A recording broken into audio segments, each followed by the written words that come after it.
Η πριγκίπισσα Άννα επιθεωρούσε γεωργικές εκθέσεις στο Βασιλικό Κηπευτικό Μέγαρο στο Λονδίνο. Η φιλανθρωπική εκδήλωση της Τρίτης το απόγευμα ήταν μια εντελώς τυπική βασιλική εκδήλωση. Φορούσε ένα στιβαρό μπλε παλτό και τη συνηθισμένη απλή χρυσή καρφίτσα της. Το πρόγραμμά της ήταν απίστευτα φορτωμένο, ακριβώς όπως το προτιμά πάντα να είναι. Όλα σε εκείνη την ήσυχη αίθουσα κυλούσαν τέλεια σύμφωνα με το επίσημο σχέδιο. Τότε η Λόρα Λόπες, κόρη της βασίλισσας Καμίλα, μπήκε από μια πλαϊνή είσοδο. Το πρώτο πράγμα που δεν ολοκληρώθηκε συνέβη εκεί. Δεν ήταν καθόλου στην επίσημη λίστα καλεσμένων για την κεντρική σκηνή. Δεν έπρεπε να βρίσκεται καθόλου σε αυτό το μέρος του κτηρίου. Δεν περιπλανήθηκε μέσα χαμένη ή μπερδεμένη για την τοποθεσία της. Κινήθηκε κατευθείαν μέσα στο γεμάτο δωμάτιο με σαφή συνειδητό σκοπό. Τοποθετήθηκε λίγα μέτρα πίσω από την βετεράνο πριγκίπισσα Βασιλική. Στάθηκε εντελώς ακίνητη και περίμενε ένα κενό στον θόρυβο του περιβάλλοντος. Χρειαζόταν αρκετή ησυχία στο δωμάτιο, ώστε να ακουστεί η φωνή της. Έπειτα έκανε ένα απότομο βήμα μπροστά προς την εργαζόμενη βασιλική οικογένεια. Δεν υποκλήθηκε, ούτε χαιρέτησε επίσημα. Αρκετοί άνθρωποι στέκονταν αρκετά κοντά για να ακούσουν τα ακριβή επιλεγμένα λόγια της. Μίλησε με δυνατό κοφτό τόνο που διέσχισε την αίθουσα.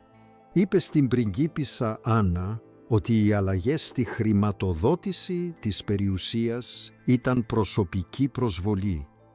Ισχυρίστηκε ότι ο πρόσφατος οικονομικός έλεγχος ήταν μια σκόπιμη επίθεση στην οικογένειά της. Μια γυναίκα που δεν ήταν στη λίστα των καλεσμένων είχε προσεγγίσει ένα ανώτερο μέλος της βασιλικής οικογένειας. Εξέφρασε ένα προσωπικό οικογενειακό παράπονο δυνατά σε μια κρατική εκδήλωση. Το έκανε αυτό σε μια αίθουσα που περιείχε δημοσιογράφους και επαγγελματικές κάμερες. Αυτή η συγκεκριμένη ενέργεια δεν αποτελεί σε καμία περίπτωση ένα απλό σφάλμα στην ανθρώπινη κρίση. Κάποιος αποφάσισε ότι η συγκεκριμένη σκηνή έπρεπε να συμβεί εκείνο το απόγευμα. Βεβαιώθηκαν απόλυτα ότι συνέβη σε σημείο που μπορούσε να καταγραφεί σωστά. Ένας ανεξάρτητος φωτογράφος είχε στραμμένο τον φακό του πάνω τους από την αρχή. Τραβούσε φωτογραφίες πριν καν αρχίσουν οι φωνές στην αίθουσα. Ο δυνατός ήχος του κλίστρου της κάμεράς του ήταν καθαρά ακουστός σε όλους. Κλικάροντας γρήγορα πάνω στον ήχο της βροχής που χτυπούσε την γυάλινη οροφή, η πριγκίπισσα Άννα παρέμεινε εντελώς σιωπηλή για αρκετά δευτερόλεπτα κατά τη διάρκεια του ξεσπάσματος. Δεν γύρισε αμέσως να αντικρίσει τη γυναίκα που φώναζε. Έφτιαξε αργά και σκόπιμα τα δερμάτινα γάντια της αντί να αντιδράσει θυμωμένα. Έμεινε εντελώς ακίνητη για 3 ολόκληρα δευτερόλεπτα ενώ το δωμάτιο πάγωσε. Κάθε άτομο σε εκείνη την αίθουσα κατάλαβε ότι κάτι είχε πάει πολύ στραβά. Τελικά γύρισε με την έκφραση του προσώπου της υπό απόλυτο έλεγχο. Δεν αναγνώρισε καθόλου την οργισμένη οικονομική κατηγορία. Δεν είπε τίποτα για χρηματοδότηση της περιουσίας ή περίπλοκες οικογενειακές πολιτικές. Ανταυτού κοίταξε πέρα από τη Λόρα και απευθύνθηκε στη δική της βασιλική ομάδα ασφαλείας. Ρώτησε αν είχαν ελέγξει τη λίστα των καλεσμένων για την απογευματινή συνεδρία. Αυτή η μοναδική ερώτηση ήταν ολόκληρη η απάντησή της στην επιθετική αντιπαράθεση. Δεν διαφώνησε με τίποτα από όσα της είχε μόλις φωνάξει η Λόρα. Απλώς αμφισβήτησε αν η Λόρα είχε κάποιο νόμιμο δικαίωμα να βρίσκεται εκεί. Αν διαφωνούσε με τη Λόρα θα ήταν ίσες για μια σύντομη στιγμή. Η Άννα απλώς αρνήθηκε να παραχωρήσει αυτή την πολύτιμη στιγμή δημόσιας ισότητας. Η Λόρα κοκκίνησε σε μια βαθιά απόχρωση και πλησίασε την πριγκίπισσα. Κατηγόρησε την Άννα ότι ενορχίστρωσε τον έλεγχο με στόχο τους συγγενείς της Καμήλα. Η φωνή της αντίχησε σε όλο το ανοιχτό πάτωμα της αίθουσας έκθεσης. Οι δημοσιογράφοι στο πίσω μέρος της αίθουσας σταμάτησαν να κοιτάζουν τις βιτρίνες με τα λαχανικά.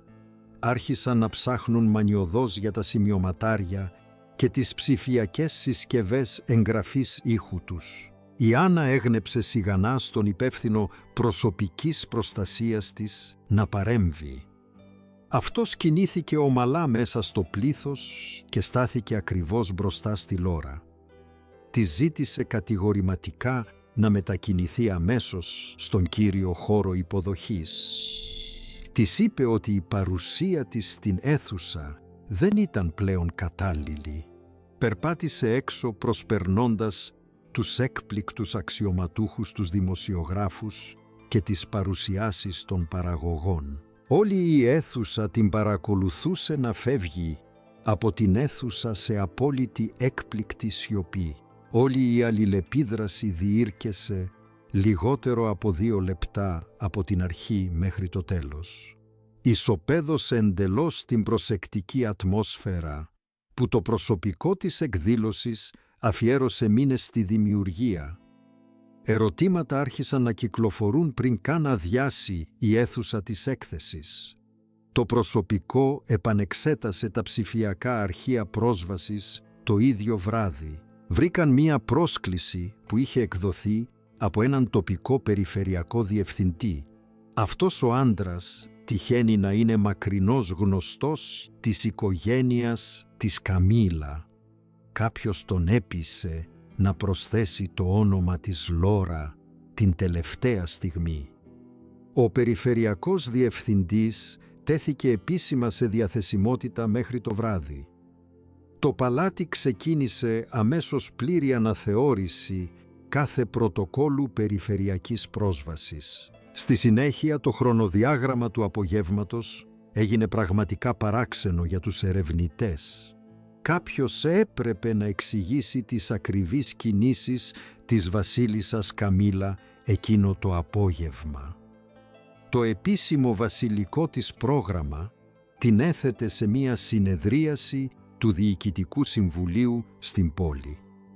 Ωστόσο ένας μάρτυρας ισχυρίστηκε ότι είδε το αυτοκίνητό της να λειτουργεί στο ρελαντί 3 τετράγωνα από την αίθουσα.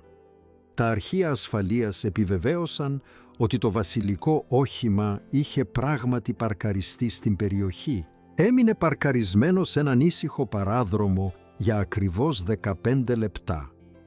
Απομακρύνθηκε ακριβώς τη στιγμή που η πριγκίπισσα Άννα μετακινήθηκε στο δεύτερο περίπτερο. Αυτός ο ακριβής χρόνος είναι πολύ σύντομος για να είναι απλή σύμπτωση. Αυτή είναι η ακριβής συμπεριφορά κάποιου που περιμένει ένα σήμα επιβεβαίωσης. Η οικογένεια της Καμήλα έκανε ένα τεστ αντοχής στον βασιλικό θεσμό. Ήθελαν να δουν πού βρισκόταν το όριο και να μετρήσουν τον χρόνο απόκρισης. Σίγουρα ανακάλυψαν πώς αντιδρά ο αρχαίος θεσμός σε μία άμεση απειλή. Ο πρίγκιπας Γουίλιαμ άκουσε για το περιστατικό κατά τη διάρκεια μιας ασφαλούς τηλεδιάσκεψης. Τερμάτισε την κλήση αμέσως χωρίς να περιμένει μια φυσική διακοπή. Δεν μπήκε στον κόπο να ολοκληρώσει το σημαντικό σημείο που έθετε. Είπε στον αρχηγό του προσωπικού του να εξασφαλίσει το ακατέργαστο υλικό από την αίθουσα. Ήθελε την κασέτα από τον φωτογράφο που στεκόταν εκεί. Δεν ζήτησε περίληψη ή γραπτό ενημερωτικό σημείωμα. Ήθελε να δει ακριβώς τι υπόθηκε με τα ίδια του τα μάτια. Έπρεπε να μετρήσει ακριβώς πόσο μακριά είχε φτάσει η δημόσια ασίβεια. Άτομα από το κοντινό του περιβάλλον έλεγαν ότι δεν αναζητούσε συμβιβασμό. Αναζητούσε ενεργά απτά στοιχεία για σοβαρή οικογενειακή κακοδιοίκηση. Η ατμόσφαιρα μέσα στο ιδιωτικό του γραφείο περιγράφηκε ως παγωμένη. Παρακολουθούσε το ακατέργαστο υλικό σε μια μεγάλη οθόνη σε απόλυτη σιωπή. Παρακολουθούσε τον επιθετικό τρόπο που η Λόρα στεκόταν ακριβώς πίσω από τη θεία του. Παρακολουθούσε το κύμα σοκαρισμένης αντίδρασης να διαπερνά την γεμάτη κόσμο αίθουσα. Κάπου μέσα σε αυτά τα 2 λεπτά ηχογράφησης, η υπομονή του εξαφανίστηκε εντελώς.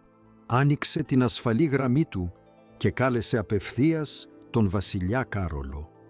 Δεν ζήτησε άδεια και δεν ζήτησε συμβουλές. Είπε στον πατέρα του ότι αναλάμβανε τον πλήρη έλεγχο της πειθαρχικής διαδικασίας. Έδωσε στον βασιλιά μία σύντομη ενημέρωση σχετικά με το τι πραγματικά έδειχνε το βίντεο. Δήλωσε ξεκάθαρα ότι δεν θα ανεχόταν αυτή τη συμπεριφορά μέσα στο σπίτι. Ο βασιλιάς τα άκουσε όλα, χωρίς να διακόψει τον γιο του ούτε μία φορά. Ο Κάρολος έδωσε στη συνέχεια στον Γουλιέλμο την απόλυτη εξουσία να κάνει ό,τι ήταν απαραίτητο. Εν τω μεταξύ, πίσω στην αίθουσα κυπουρικής, η πριγκίπισσα Άννα έφυγε τελικά. Βγήκε από τις κύριες πόρτες και χαιρέτησε ευγενικά το πλήθος που περίμενε. Περπάτησε προς το αυτοκίνητό της χωρίς να κοιτάξει το πακέτο τύπου που περίμενε. Η παρουσίαση ήταν μία επιτυχία όσον αφορά το πραγματικό αγροτικό φιλανθρωπικό έργο. Ήταν μία πλήρης καταστροφή από την άποψη της δημόσιας προβολής των μέσων ενημέρωσης. Στη βασιλική ζωή αυτά τα 2 πράγματα είναι εντελώς διαφορετικά μέτρα. Η επιστροφή από την αίθουσα είναι το σημείο όπου η πραγματική στρατηγική έρχεται στο προσκήνιο. Η Άννα καθόταν στο πίσω μέρος του επίσημου κρατικού οχήματος, κοιτάζοντας ευθεία μπροστά. Κρατούσε τα χέρια της σταυρωμένα προσεκτικά πάνω από τη δερμάτινη τσάντα της. Δεν κοίταξε ούτε μία φορά το κινητό της τηλέφωνο. Δεν είπε λέξη στον ανώτερο βοηθό της που καθόταν απέναντί της. Επαναλάμβανε την αντιπαράθεση και προσπαθούσε να προσδιορίσει τον ακριβή χρόνο. Αποσυναρμολόει την ακολουθία του ποιος είπε τι και πότε το είπε. Αυτή η γυναίκα λειτουργεί εντός βασιλικού καθήκοντος για πάνω από 50 χρόνια. Έχει αντιμετωπίσει βίαιους διαδηλωτές και επιθετικά πλήθη με απόλυτη ηρεμία. Δεν αντιμετωπίζει το βασιλικό πρωτόκολλο ως ένα σύνολο ευγενικών προτάσεων. Το αντιμετωπίζει ως το κονίαμα που συγκρατεί ολόκληρη τη θεσμική δομή. Αν τραβήξεις αυτό το κονίαμα, το προστατευτικό τείχος θα καταρρεύσει.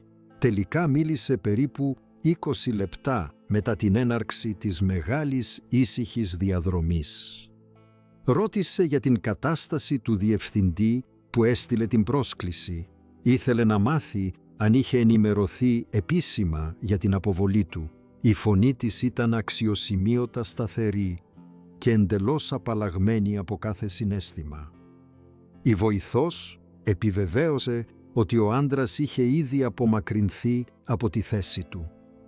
Η Άννα έγνεψε καταφατικά και είπε ότι τέτοιες αποτυχίες ήταν εντελώς απαράδεκτες. Σημείωσε ότι η ασφάλεια του Ιδρύματος ξεκινά πάντα από την μπροστινή πόρτα.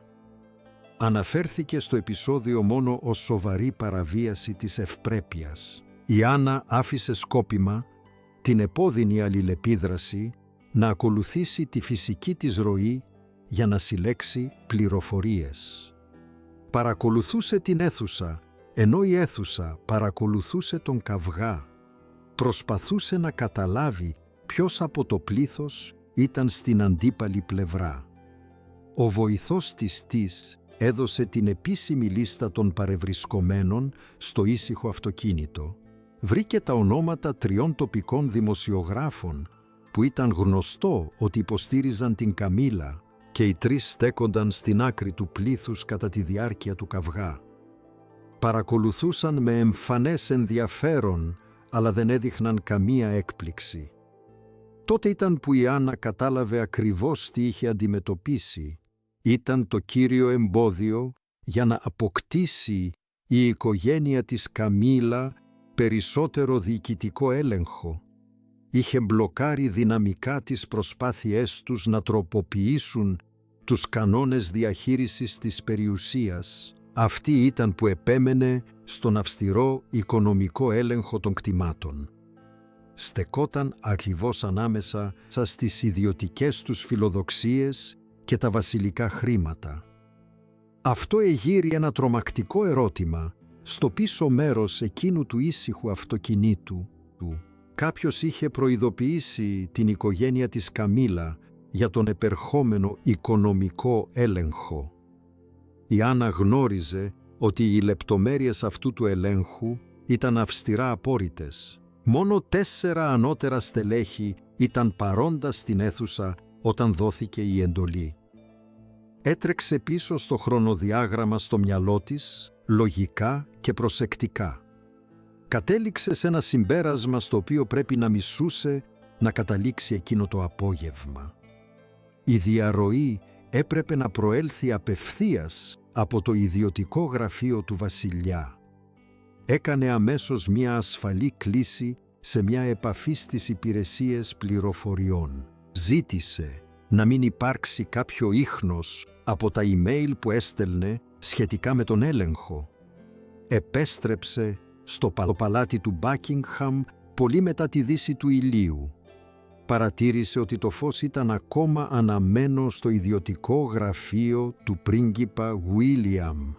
Ήξερε χωρίς να τον ρωτήσει ότι έψαχνε για την ίδια ακριβώς διαρροή. Πήγε κατευθείαν στο γραφείο της και άνοιξε τα αρχεία διαχείρισης της περιουσίας της. Άρχισε να διασταυρώνει υπογραφές στα πρόσφατα έγγραφα του βασιλικού ελέγχου. Ένα σαφές και αναμφισβήτητο μοτίβο εμφανίστηκε αμέσως στις σελίδες. Είδε πως η οικογένεια της Καμίλα επηρέαζε τις αποφάσεις για το προσωπικό. Είδε τις αθόρυβες προσπάθειές τους να τοποθετήσουν τους δικούς τους ανθρώπους σε περιφερειακά συμβούλια. Ήταν μια αργή υφέρπουσα κατοχή που πραγματοποιήθηκε σε αρκετά ήσυχα χρόνια. Αυτή ήταν η σκόπιμη κατάληψη της διοικητικής δομής εξουσίας της μοναρχίας.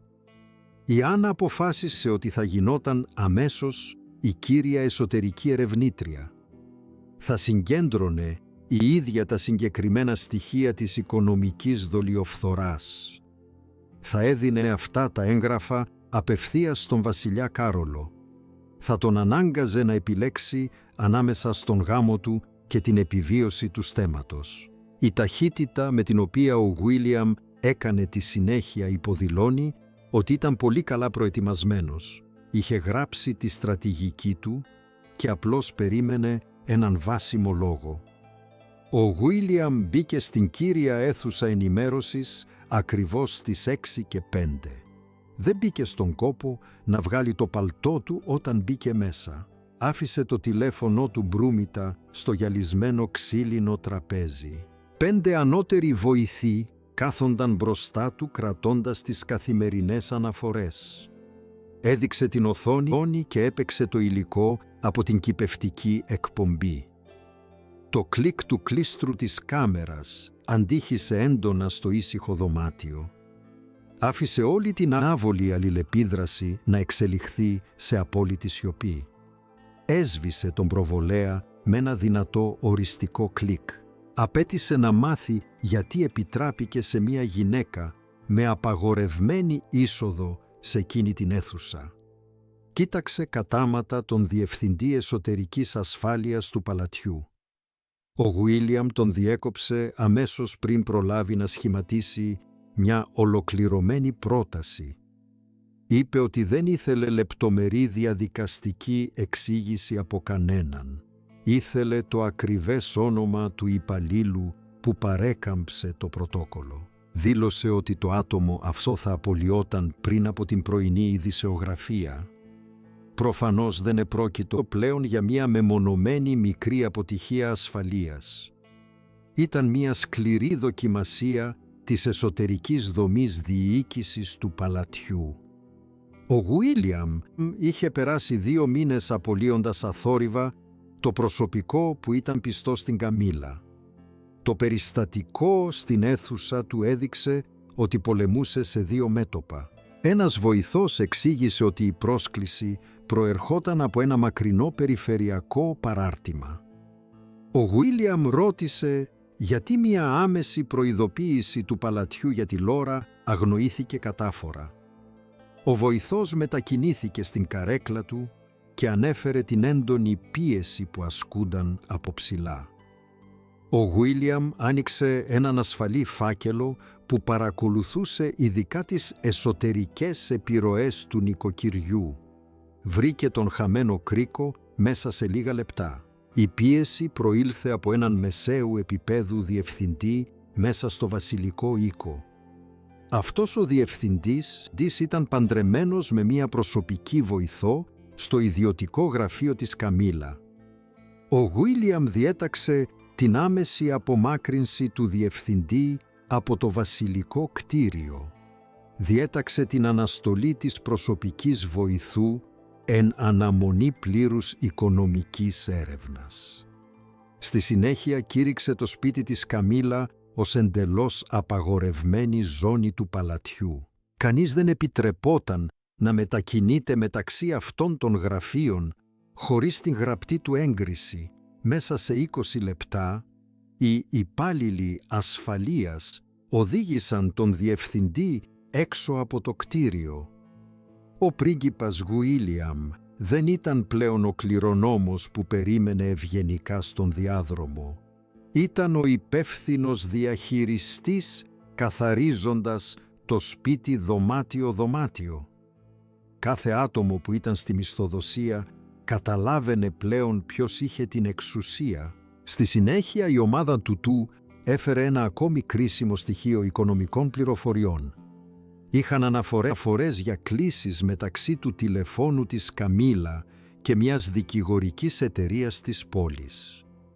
Οι ημερομηνίες αυτών των κλήσεων τέριαζαν ακριβώς με το χρονοδιάγραμμα του ελέγχου.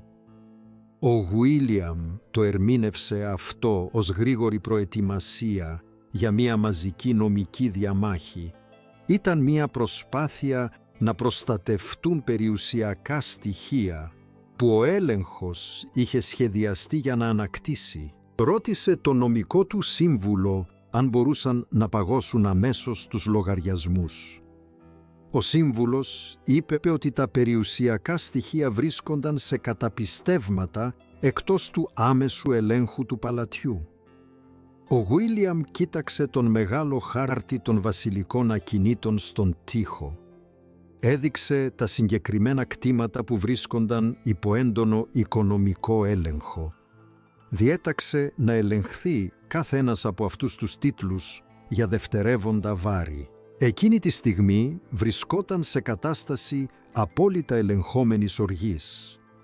Δεν φώναζε κάτι που τρομοκράτησε το προσωπικό του πολύ περισσότερο από τον θυμό. Έχει περάσει χρόνια παρακολουθώντας το Ίδρυμα να απορροφά ατελείωτα δημόσια σκάνδαλα.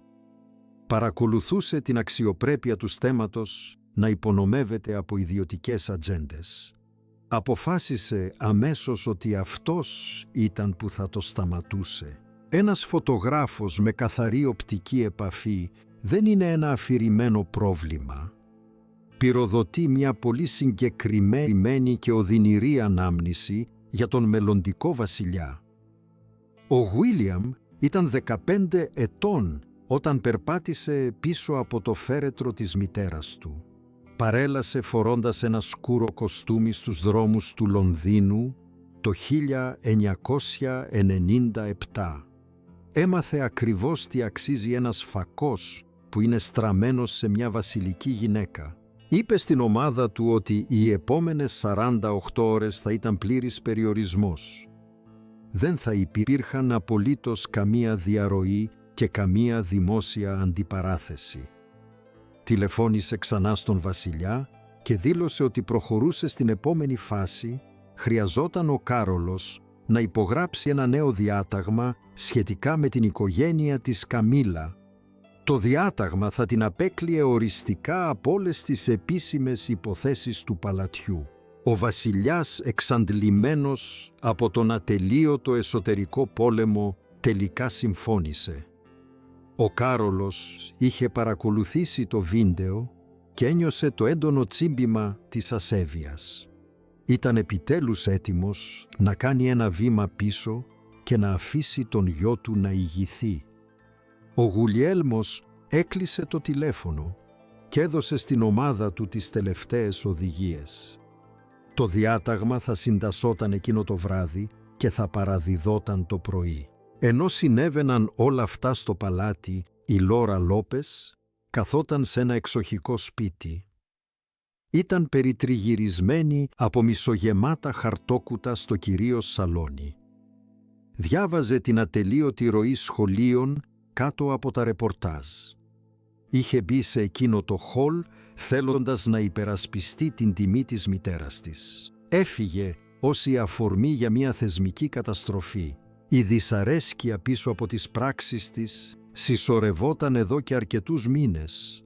Συσσωρευόταν σιγά σιγά μέσα από ταπεινωτική διοικητική γραφειοκρατία. Ξεκίνησε όταν το προσωπικό του γραφείου της Καμίλα μεταφέρθηκε στην κεντρική πισίνα. Έγινε προσωπικό όταν αφαιρέθηκαν τα στοιχεία ασφαλείας από τους συγγενείς της Καμίλα. Ο αδελφός της μπήκε στο δωμάτιο φέρνοντας ακόμη πιο θλιβερά νέα.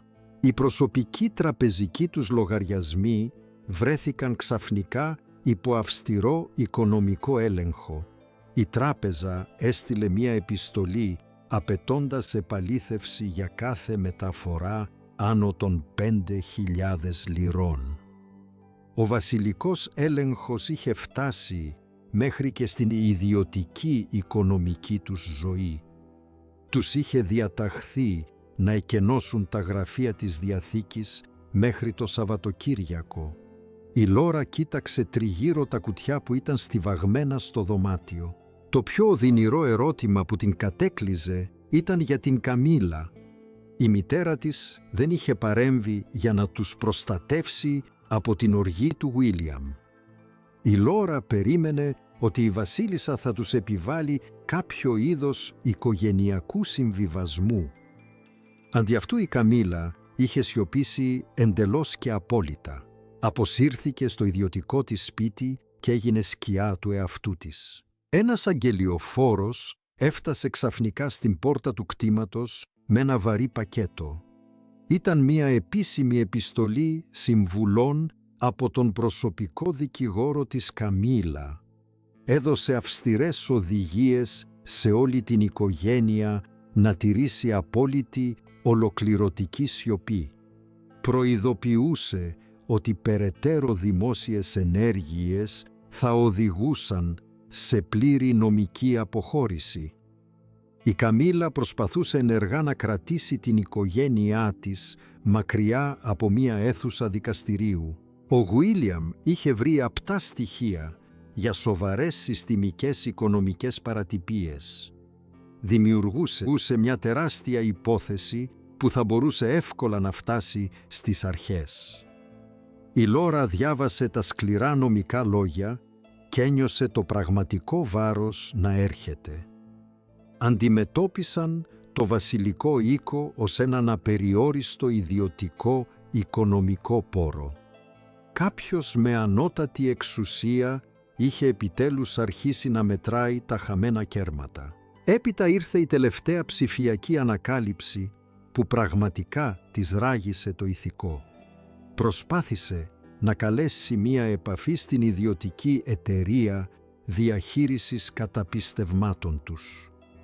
Η γραμμή ήταν εντελώς νεκρή και ο αριθμός ήταν εντελώς αποσυνδεδεμένος. Ο Γουίλιαμ είχε βγει έξω και είχε αποσυναρμολογήσει τον μηχανισμό που κρατούσε τον πλούτο τους ενωμένο.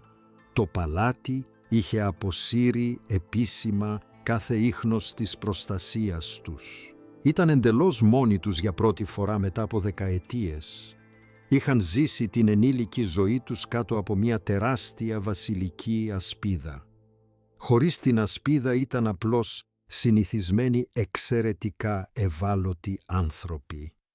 Τηλεφώνησε στην ιδιωτική γραμμή της μητέρας της και έλαβε ένα γενικό φωνητικό μήνυμα. Η απόλυτη απογοήτευση σε εκείνο το σκοτεινό δωμάτιο πρέπει να ήταν απολύτως τεράστια. Πίσω στα ανάκτορα του Μπάκιγχαμ, μια τεράστια επιχείρηση ελέγχου ζημιών αποτύγχανε. 3 ανώτερα στελέχη επικοινωνίας κάθονταν σε ένα τραπέζι με κατακόκκινα μάτια. Μια μεγάλη ψηφιακή οθόνη έδειχνε ζωντανή μετάδοση της αντίδρασης στα μέσα κοινωνικής δικτύωσης. Τα επίσημα κανάλια του παλατιού είχαν παραμείνει εντελώς σιωπηλά για 12 ολόκληρες ώρες. Το κοινό γέμισε γρήγορα τον κενό χώρο με τις δικές του άγριες θεωρίες. Η διευθύντρια επικοινωνίας έριξε έναν χοντρό φάκελο στο ξύλινο τραπέζι. Περιείχε ένα προσχέδιο μιας επίσημης άκρος απολυμανμένης δημόσιας δήλωσης. Μια βοηθός έσπρωξε αμέσως τον φάκελο κατευθείαν πίσω στο τραπέζι. Είπε στη διευθύντρια ότι η απολυμανμένη δήλωση δεν θα λειτουργούσε καθόλου. Οι άνθρωποι απέτησαν να μάθουν γιατί η οικογένεια της Καμίλα ένιωθε εντελώς άθικτη. Ακριβώς τότε η έρευνα για το βίντεο πήρε μια σκληρή τροπή. Το βίντεο δεν προερχόταν καθόλου από έναν καιροσκόπο βοηθό εστίασης. Ανεβάστηκε από έναν ελεύθερο επαγγελματία που προσλήφθηκε από έναν τοπικό ραδιοφωνικό σταθμό. Στον σταθμό αυτό δόθηκε ο κωδικός πρόσβασης από τον περιφερειακό διευθυντή που είχε τεθεί σε διαθεσιμότητα. Ήταν πρόθυμος συνεργός σε μια στημένη δημόσια επίθεση. Στη συνέχεια, οι οικονομικοί ερευνητές βρήκαν τα πραγματικά ίχνη των κρυμμένων χρημάτων. Ο ραδιοφωνικός σταθμός πλήρωσε 10.000 λίρες για αποκλειστικά πλάνα από τον βασιλικό καυγά. Τα χρήματα στάλθηκαν προσεκτικά μέσω μιας ανώνυμης εταιρείας εικονιδίου. Η τρέχουσα τιμή για μια φωτογραφία μιας βασιλικής γυναίκας σε κίνδυνο είναι ένα αποδεδειγμένο γεγονός. Κάποιος από την ευρύτερη οικογένεια βοήθησε στην οργάνωση της εξαιρετικά κερδοφόρας λήψης. Οι ερευνητές έψαξαν βαθύτερα στα υποτιθέμενα κρυφά οικονομικά αρχεία του σκηνοθέτη. Βρήκαν μία σειρά από τεράστιες πληρωμές που έτρεχαν στους λογαριασμούς του. Οι κρυφές πληρωμές από εικονικές εταιρείες ανέρχονταν συνολικά στο εντυπωσιακό ποσό των 100.000 λιρών. Ο πρίγκιπας Γουίλιαμ ενημερώθηκε για αυτό ακριβώς το ποσό το ίδιο βράδυ. Δεν επρόκειτο για συναισθηματικό ξέσπασμα από μία θυμωμένη κόρη. Κάποιος είχε πληρωθεί 100.000 λίρες για να σκηνοθετήσει αυτή τη σκηνή για τις κάμερες. Ήταν ένα χτύπημα που έπληξε τη φήμη της βασιλικής οικογένειας. Η οικογένεια της Καμίλα έκανε δραστικές κινήσεις επειδή βρισκόταν σε οικονομική απελπισία. Απελπισμένοι άνθρωποι αναλαμβάνουν επικίνδυνα συμβόλαια όταν τα χρήματα είναι σωστά. Ο Γουίλιαμ κάλεσε έκτακτη συνέντευξη τύπου για τις 10 το πρωί. Παρέκαμψε τους φιλικούς δημοσιογράφους που βασίζονται στο να κρατούν το παλάτι ευτυχισμένο. Κάλεσε τους κορυφαίους δημοσιογράφους οικονομικών ερευνών από μεγάλες εθνικές εφημερίδες. Αποφάσισε ότι ο μόνος τρόπος για να ανακτήσει τον έλεγχο ήταν η πλήρης διαφάνεια. Επρόκειτο να παρδώσει πολύ περισσότερες πληροφορίες από ό,τι περίμενε κανείς.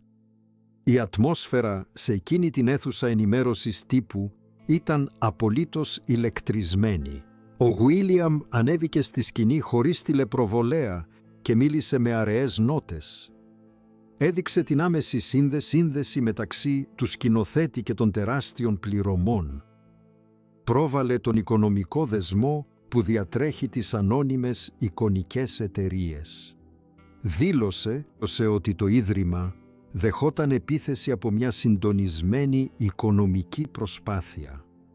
Σχεδιάστηκε ρητά για να αποσταθεροποιήσει το στέμμα για ιδιωτικό όφελος. Στη συνέχεια ανακοίνωσε ότι είχε ξεκινήσει επίσημη ποινική έρευνα.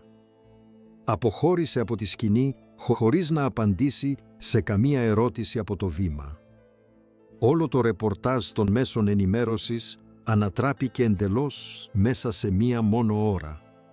Εξελίχθηκε σε μια σοβαρή εγκληματική συνωμοσία, την οποία το κοινό λαμβάνει πολύ σοβαρά υπόψη. Ο Γουίλιαμ αφαίρεσε την αφήγηση από τους αγοραστές και την έβαλε εκεί που ήθελε. Την επόμενη Δευτέρα το πρωινό φως εισέβαλε στην ιστορική αίθουσα του Μυστικού Συμβουλίου. Ο πρίγκιπας Γουίλιαμ κρατούσε ένα επίσημο διάταγμα γραμμένο σε χοντρό χαρτί. Σύρθηκε το χοντρό χαρτί κατά μήκος του τραπεζιού προς τον πατέρα του. Το περιεχόμενο του διατάγματος ήταν αξιοσημείωτα σύντομο και εντελώς απόλυτο. Ανακαλούσε επίσημα την ιδιότητα των μελών της οικογένειας της Καμίλα αμέσως. Δεν θα υπήρχαν περαιτέρω προσκλήσεις σε κρατικές λειτουργίες κανενός είδους. Δεν θα υπήρχε περαιτέρω χρηματοδότηση από τους λογαριασμούς της βασιλικής περιουσίας. Ήταν μια οδηγία από έναν αρχαίο θεσμό που εξασφάλιζε την επιβίωσή του. Ο βασιλιάς κοίταξε τη σελίδα για μια πολύ μεγάλη σιωπηλή στιγμή. Πήρε το στυλό και υπέγραψε το όνομά του χωρίς να σηκώσει το βλέμμα του. Ήξερε ακριβώς ποια εποχή της ζωής του τελείωνε επιτέλους. Είδε την οριστική απόδειξη της στημένης δημόσιας εκστρατείας δυσφήμισης. Είδε τα οικονομικά αρχεία που έδειχναν την απόλυτη εκμετάλλευση της μοναρχίας. Ο βασιλιάς είχε περάσει χρόνια προστατεύοντας αυτό που νόμιζε ότι ήταν οικογένεια.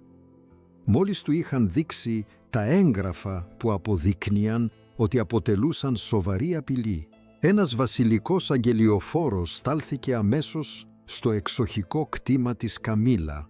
Ο αγγελιοφόρος μετέφερε ένα δεύτερο πανομοιότυπο αντίγραφο του υπογεγραμμένου διατάγματος. Εκείνη αποδέχτηκε τους σκληρούς όρους της απομόνωσής της, χωρίς να πει ούτε μία λέξη. Όλοι μέσα στο παλάτι κατάλαβαν ότι αυτή η σιωπή δεν ήταν μια ολοκληρωτική παράδοση. Η ομάδα ασφαλείας ανέφερε ότι έβγαλε τα πράγματά της από την κατοικία. Ο πρίγκιπας Γουίλιαμ στεκόταν στο παράθυρο του γραφείου του κοιτάζοντας έξω τη σκοτεινή αυλή. Εξασφάλισε το σπίτι την απόλυτη εξουσία και την υπογραφή του βασιλιά. Έθεσε την επιβίωση του θεσμού πάνω από τον ίδιο το γάμο. Ο Γουίλιαμ έθεσε οριστικά τέλος στην εποχή της εσωτερικής επιρροής από εξωτερικούς οπορτουνιστές. Το στέμμα στέκεται εντελώς μόνο του απόψε πίσω από τα βαριά οχυρωμένα τείχη του.